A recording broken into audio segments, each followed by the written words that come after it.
তো বন্ধুরা দেখতে পাচ্ছ যে আজকে সন্ধ্যা হয়ে গেছে পার্সেল দিতে দিতে। তো কাস্টমারকে প্রথমে আজকেও ফোন করেছিলাম 4-5 বার, তো ফোন প্রথমে ধরেনি।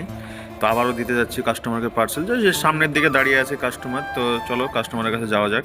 তো ফাইনালি কাস্টমারের কাছে চলে এসেছি পার্সেল বের করে নিয়ে। তো চলো আজকেও টকাস করে সিলটা কেটে দিলাম।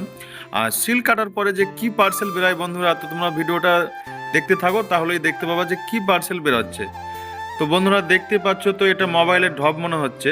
তো বন্ধুরা মোবাইলের ঢাব মনে হচ্ছে না, এটা মোবাইলই। তো চলো দেখা যাক মোবাইলটা ঠিকঠাক আছে কি না। তো বন্ধুরা এটা রিয়েলমির P4X মডেলের ফোন। তো বন্ধুরা এটারও আবার টকাস করে সিলটা কেটে দিলাম। তো চলো বন্ধুরা দেখতে থাকো যে মোবাইলটা ঢপ থেকে ঠিকঠাক কন্ডিশনে বেরোচ্ছে কিনা। মোবাইল কিনে দিল।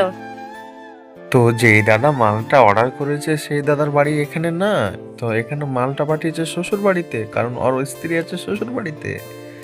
তো মেয়েটাকে জিজ্ঞেস করছে অন্য একজন যে মালটা কে দিল। চার্জার নাই। তো দিদি আমার চার্জার না দেখতে পেয়ে আগতি ভয় করছে, কারণ চার্জার নাই তাই বলছে। তো আমি সব কিছু খুলে দেখিয়ে দিলাম। আর যে দাদা মালটা অর্ডার করেছে সেটা এখানে হলো শ্বশুর বাড়ি, নতুন বিয়ে করেছে, তাই ওর বউকে মালটা দিয়ে পাঠিয়ে দিয়েছে।